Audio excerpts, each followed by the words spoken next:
आप सभी का स्वागत है अपने चैनल खड़ी दुनिया जीत में। आज हम आपके लिए लेकर आ चुके हैं अर्धवार्षिक परीक्षा 2023-24 कक्षा 9वीं विषय हिंदी का, जो आपका 7 दिसंबर को पेपर होने वाला है। इसका संपूर्ण सलूशन आपके लिए लेकर आ चुके हैं। पूर्णांक आपका 75 रहेगा। समय आपको 3 घंटा दिया जाएगा। चलिए बिना टाइम खराब के वीडियो को स्टार्ट करते हैं और संपूर्ण सलूशन देख लेते हैं। तो यहाँ से सबसे पहले क्वेश्चन सही विकल्प रहेंगे आपके। तो सही विकल्प पहला क्वेश्चन है, रसमन खान कहाँ जन्म लेना चाहते हैं? तो यहाँ पर ब्रजभूमि इसका राइट आंसर हो जाएगा। इसके बाद क्वेश्चन नंबर दूसरा देखेंगे, करीब के अनुसार जो कबीर हैं उनके अनुसार ईश्वर कहाँ रहता है? तो हर प्राणी के श्वास में रहता है, उनका राइट आंसर हो जाएगा। इसके बाद थोड़े आगे देखेंगे, क्वेश्चन नंबर 3 आपकी स्क्रीन पर दिख रहा होगा, तो इसे देख लीजिएगा। तीसरे क्वेश्चन में पूछा गया है, वीर रस का स्थायी भाव है? तो उत्साह है, इसका राइट आंसर हो जाएगा। इसके बाद चौथा देखा जाएगा, लेखिका मृदुला गर्म की नानी के पति क्या थे? तो यहाँ पर वे बैरिस्टर, इसका राइट आंसर हो जाएगा। इसके बाद चौथे के बाद क्वेश्चन नंबर 5 देखेंगे। क्वेश्चन नंबर 5 में आपसे पूछा गया है, जगदीश में कौन सी संधि है? तो यहाँ पर व्यंजन संधि इसका राइट आंसर हो जाएगा। इसके बाद छठवां क्वेश्चन देखेंगे, रीढ़ की हड्डी एकांकी किस समस्या पर आधारित है? तो यहाँ पर विवाह समस्या पर। तो इसका क्वेश्चन नंबर 6 भी कंप्लीट हो जाता है। अब आपका प्रश्न क्रमांक 2 के प्रश्न उत्तर देखेंगे आप। प्रश्न क्रमांक 2 में पूछा गया है, रिक्त स्थानों की पूर्ति कीजिए। तो पहले खालिस्तान में आपसे पूछा गया है, जिसके कारण स्थायी भाव जागृत हो वह आलंबन कहलाता है। दूसरा क्वेश्चन रहेगा, पीपर पात सरिस मन डोला में उपमा अलंकार है। इसके बाद तीसरा देखेंगे, हिंदी का प्रथम उपन्यास परीक्षा गुरु को माना गया है। इसके बाद क्वेश्चन नंबर 14 देखेंगे, उमा ने बीए की परीक्षा पास कर ली थी। इसके बाद पांचवा क्वेश्चन देखेंगे, जूता टोपी से हमेशा कीमती रहा है? जूता टोपी से हमेशा कीमती रहा है। इसके बाद छठवां क्वेश्चन देखेंगे, मेघ आए बड़े बन घट ठन के सवर के। इस प्रकार क्वेश्चन नंबर 6 और जो प्रश्न क्रमांक दूसरे का 6 क्वेश्चन कंप्लीट हो जाते हैं 6। इसके बाद देखेंगे आप प्रश्न क्रमांक तीसरे के। प्रश्न क्रमांक तीसरे में सही जोड़ी बनाइए। ये भी 6 ही आपके लिए प्रोवाइड किए गए हैं, इनको भी देख लीजिएगा। जैसे पहले का लिखा है, चारू चंद की चंचल किरणें, तो ये कौन सा है? तो अनुप्रास अलंकार इसका राइट आंसर हो जाएगा। काव्य की आत्मा किसे कहा जाता है? रस को काव्य की आत्मा कहा जाता है। तो दूसरे को आप ये पहले से मिला सकते हैं। इसके बाद तीसरा रहेगा सालिम अली।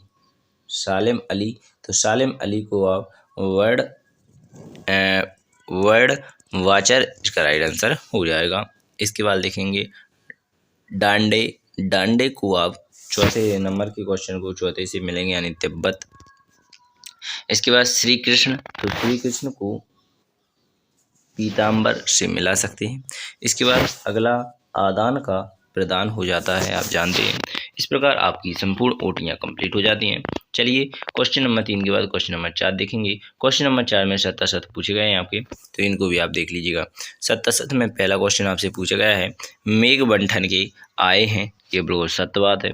इसके बाद क्वेश्चन दूसरा रहेगा, सुमति अपनी यजमानों में बहुत लोकप्रिय था, तो ये सत्य है। इसके बाद तीसरा देखेंगे, कॉफी हाउस बंद हो गया था, सत्य है। इसके बाद श्रृंगार रस का स्थायी भाव हास्य है, बिल्कुल नहीं है। श्रृंगार का रति होता है और हास्य का आप जानते हैं, अद्भुत का हास्य होता है, ठीक है। इसके बाद पांचवा क्वेश्चन देखेंगे, प्रत्यय शब्द में पहले जुड़ते हैं, प्रत्यय हैं जो पहले जुड़ते हैं, नहीं प्रत्यय बाद में जुड़ते हैं, उपसर्ग पहले जुड़ते हैं। इस प्रकार आप अपने हिसाब से इनको लिख सकते हैं। इसके बाद अगला क्वेश्चन रहेगा, लेखक मृदुला गर्ग की मां परंपरागत बहू के दायित्व को निभा नहीं पाती थी, बिल्कुल सत्य है। इस प्रकार क्वेश्चन नंबर आपके चौथा भी कंप्लीट हो जाता है। अब देखेंगे एक वाक्य में उत्तर, अर्थात क्वेश्चन नंबर 5। एक वाक्य में उत्तर पहला क्वेश्चन आपसे पूछा गया है, ज्ञान मार्गी वक्ती शाखा के प्रतिनिधि कवि कौन हैं? तो कबीरदास इसका राइट आंसर हो जाएगा। इसके बाद दूसरा देखेंगे, रिपोर्टर्स किस भाषा का शब्द है? तो फ्रेंच इसका राइट आंसर हो जाएगा। इसके बाद तीसरा क्वेश्चन लिखेंगे, समाचार का विलोम शब्द दुराचार हो जाता है। इसके बाद चौथा देखेंगे, ऊंचे कुल के जन्म लेकर क्या करना चाहिए? अच्छे कर्म करने चाहिए। तो यहाँ पर आपका क्वेश्चन नंबर 4 भी कंप्लीट हो जाता है। इसके बाद पांचवा देखेंगे, कहानी के कितने तत्व माने गए हैं? तो 6 इसका राइट आंसर हो जाएगा। अगला क्वेश्चन, पर दादी ने आधा लोटा पानी किसे पिलाया? तो चोर को पिलाया था। ये आपका राइट आंसर हो जाएगा। तो पांचवा क्वेश्चन आपने कंप्लीट कर लिए। अब आपको बता दें, ये 6-7 क्वेश्चन जो हम प्रोवाइड आपको करने वाले हैं 6 से, इन सभी के आंसर आपको मिलने वाले हैं। भगना नहीं है, थोड़ा इंतजार करना पड़ेगा, ठीक है। तो चलिए वीडियो क्वेश्चन नंबर 6 को देख लेते हैं, और इसका अथवा में भी है, 2 नंबर के क्वेश्चन है। तो ज्ञान मार्गी भक्ति शाखा की प्रमुख विशेषताएं लिखिए। दूसरा क्वेश्चन रहेगा, छायावादी काव्य की 2 विशेषताएं लिखिए। 7वां क्वेश्चन रहेगा, कवि सुमित्रा नंदन पंत ने गांव को हरता जनमन क्यों कहा है? इसके बाद 7वें का अथवा में रहेगा, इस संसार में सच्चा संत कौन कहलाता है? इसके बाद 8वां क्वेश्चन देखेंगे, हास्य रस की परिभाषा लिखिए तथा उदाहरण दीजिए। इसके अथवा में देखेंगे, सवैया छंद की परिभाषा उदाहरण सहित बताइए। इसके बाद आपके क्वेश्चन नंबर 8 के बाद इनके आंसर देखेंगे आप। क्वेश्चन नंबर 6 का आंसर आपकी स्क्रीन पर है, आप स्वयं देखेंगे इनको, क्योंकि पूरा अगर हम इनको आंसरों को पढ़ने लेंगे तो वीडियो बड़ी बड़ी हो जाएगी, ठीक है। तो आंसर आप यहाँ पर लिख लीजिएगा। इसके बाद इसी के अथवा का भी प्रोवाइड किया गया है, कोई भी एक आप यहाँ पर लिख सकते हैं, ठीक है। इसके बाद क्वेश्चन नंबर 7 देखेंगे, तो क्वेश्चन नंबर 7 आपकी स्क्रीन पर दिख रहा होगा, इसे भी आप अच्छी तरह से कंप्लीट कर लीजिएगा। इसके बाद इसका अथवा का भी आपको 7 का मिल जाएगा, तो ये रहा आपका इसका अथवा का, अगर वो नहीं आए तो इसे भी कर सकते हैं आप कंप्लीट। इसके बाद आपका 8वां क्वेश्चन हास्य के बारे में पूछा गया था, तो इसे भी आप यहाँ पर कर सकते हैं कंप्लीट। अगर आपको यह पसंद नहीं तो इसके अथवा का जो क्वेश्चन है वो भी आपको यहाँ पर प्रोवाइड किया गया है, तो इसे भी देख लीजिएगा। चलिए अब आपको आंसर अगले क्वेश्चन जितने दिए जाएंगे, 9वां क्वेश्चन है, जैसे यहाँ पर 9वें क्वेश्चन में पूछा गया है, कबीर के काव्य के भाव सौंदर्य की 2 विशेषताएं लिखिए। तो कवि के काव्य के भाव सौंदर्य की 2 विशेषताएं निम्न हैं, इस प्रकार लिखा जाता है, जैसे दार्शनिकता और रहस्यवाद, ठीक है। तो इस प्रकार आप इनके आंसर लिख सकते हैं। इसके बाद अगला क्वेश्चन इसका अथवा का रहेगा, रसखान की 2 रचना लिखिए। तो रसखान की 2 रचनाएं भी लिख सकते हैं अगर आप चाहें तो, कोई भी, जैसे सुजान रसखान है और दूसरी आपकी प्रेम वाटिका है। इस प्रकार आप इनका आंसर लिख सकते हैं। क्वेश्चन नंबर 10 रहेगा यहाँ पर, महाकाव्य किसे कहते हैं? हिंदी के 2 महाकाव्यों के नाम लिखिए। तो यहाँ पर महाकाव्य किसे कहते हैं उसकी परिभाषा लिखी गई है, और यहाँ पर इनके 2 महाकाव्य जैसे रामचरितमानस और कामायनी, इनकी 2 रचनाएं हो जाती हैं। तुलसीदास की एक, जयशंकर प्रसाद की है, ये आपकी महाकाव्य हो जाएंगे। इसके बाद आपका अगर इसी के अथवे अगर आप यह नहीं लिखना चाहते हैं तो आपको इसके अथवा में दिया गया है क्वेश्चन, जीवनी और आत्मकथा में 2 अंतर लिखिए। तो इसे भी प्रोवाइड किया गया है। इस बार पूरे क्वेश्चनों के आंसर आपके लिए प्रोवाइड किए गए हैं, आप पूरे कर सकते हैं अथवा के वो भी दोनों, ठीक है। तो यहाँ पर जीवनी और आत्मकथा में अंतर आप यहाँ पर दिख रहे होंगे, आप इसको लिख लीजिएगा, ठीक है। जीवनी में सिर्फ एक ही आदमी की होती है, इस प्रकार आपको दिया जाएगा। इसके बाद क्वेश्चन नंबर आपने 9-10 कंप्लीट कर लिया, यहाँ तक आपको देख लिया होगा जीवनी और आत्मकथा में अंतर। अब क्वेश्चन नंबर आपको यहाँ पर 11 दिख रहा होगा, इसके आंसर आपको प्रोवाइड करेंगे आगे। तो यहाँ पर पूछा गया है क्वेश्चन नंबर 11 में, आपने यह प्रेमचंद के फटे जूते व्यंग पढ़ा, इसे पढ़कर आपको लेखक की कौन सी बातें आकर्षित करती हैं? तो यहाँ पर इसके अथवा में रहेगा, लेखिका ने अपनी माँ के व्यक्तित्व की किन विशेषताओं का उल्लेख किया है? इस प्रकार आपका रहेगा। तो यहाँ पर आप इसको कंप्लीट कर लेंगे, तो यहाँ पर इसका राइट आंसर आप यहाँ पर कंप्लीट कर लीजिएगा। जो भी है बस यही है, इसके अथवा का ये वाला है, तो यही है बस। जो भी पसंद ना आए तो हमें कमेंट बॉक्स में बता दीजिए, अच्छा नहीं लगा, और अच्छा लगे तो लाइक भी कर दीजिएगा। और जो भी डाउट हो या पूछना हो तो कमेंट बॉक्स में आपके लिए दिया जाता है, उसमें आप पूछ सकते हैं, बता सकते हैं। तो यहाँ पर आपको क्वेश्चन नंबर 12 आ जाता है, कहानी किसे कहते हैं? दो कहानीकारों के नाम लिखिए। तो यहाँ पर कहानी आपकी स्क्रीन पर दिख रही होगी, इसे ही कहानी कहा जाता है। और ये दो कहानीकारों के नाम लिखा है, मुंशी प्रेमचंद और जयशंकर प्रसाद। ये आपकी कहानी हो जाती है। चलिए बिना टाइम खराब किए क्वेश्चन नंबर 12 के बाद देखेंगे क्वेश्चन नंबर इसका अथवा का। तो यहाँ पर रेखा चित्र किसे कहते हैं, इसके बाद आपको रेखा चित्र दिख रहा होगा, इसे आप लिख लीजिएगा पूरा। इसके बाद क्वेश्चन नंबर 12 के बाद आता है आपको क्वेश्चन नंबर 13। किन घटनाओं से पता चलता है कि हीरा और मोती में गहरी दोस्ती है। तो हीरा और मोती आपने सामने का पास पास बैठकर मुख्य भाषा में विचारों का आदान प्रदान करते देखा थे।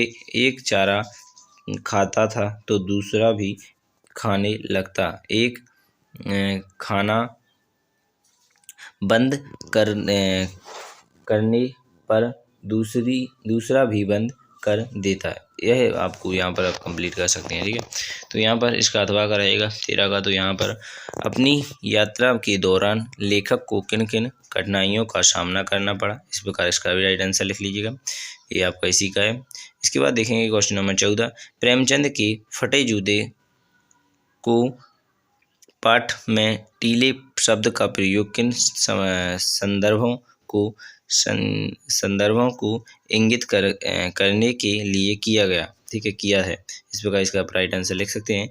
इसका 14वें का अथवा का यहाँ पर आपको दिख रहा होगा, किताब की भाषा में हम आपके लिए लेकर आए हैं। यहाँ पर हमने लिख दिया था किताब से, यहाँ पर किताब की फोटो आपके लिए प्रोवाइड कर रहे हैं। तो यहाँ पर 14 का अथवा लिख दीजिएगा। यहाँ पर 15वां क्वेश्चन हो जाएगा आपका। 15वें क्वेश्चन का यहाँ पर आपको अथवा मिल जाएगा। ठीक है, इसके बाद आपका अगला क्वेश्चन रहेगा। तो 15वें क्वेश्चन के अथवा का क्वेश्चन के बाद आपको इसी के थोड़ा बाद में और लिख लेना है। जैसे 16वें क्वेश्चन में ये आपको पूछे गए हैं तो आप इनको लिख लीजिएगा। यह है आपका 17वां क्वेश्चन हो जाएगा, इसे भी आप देख लीजिएगा।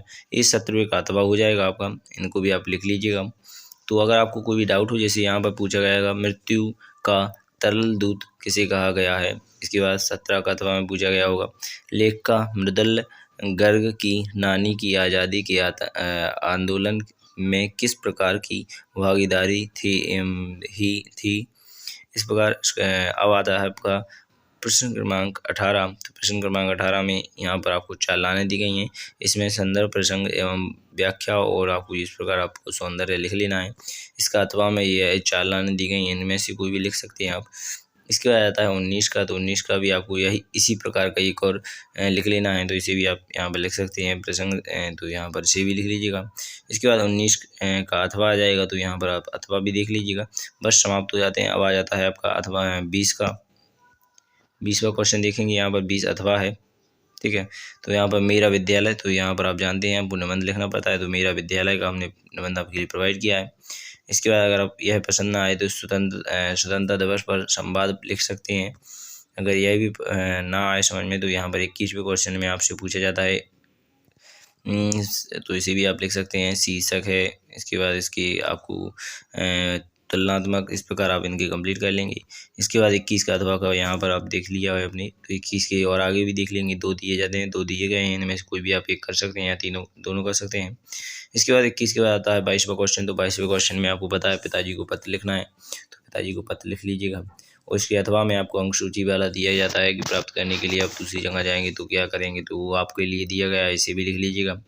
अब आपका आखिरी क्वेश्चन 23वां क्वेश्चन में आपको पता है कि फंड ऑफ साइंस जो विज्ञान की चमत्कार है, भारत की बढ़ती जनसंख्या है या नारी का महत्व है, कोई भी आप आता है तो इनमें से कोई भी एक कर सकते हैं। तो यहाँ पर जो आपके लिए प्रोवाइड किया गया है भारत की बढ़ती जनसंख्या, तो इसे आप अच्छी तरह से लिख लीजिएगा। तो आशा करूँगा ये पूरा पेपर आपने अच्छी तरह से कंप्लीट कर लिया होगा। बिना टाइम खराब किए आपको अगले पेपर आने, जैसे पहला हमने अंग्रेजी आपके लिए प्रोवाइड किया, फिर आज हमने हिंदी आपको लिए 7 दिसंबर को प्रोवाइड किया। कल हम बहुत ही जल्दी आपके लिए जो आपका संस्कृत का पेपर वो भी प्रोवाइड करा देंगे। तो आप जल्दी से जल्दी हमारे चैनल को जोड़ लीजिए। बिना टाइम खराब अगली वीडियो मिलेंगे बाद में।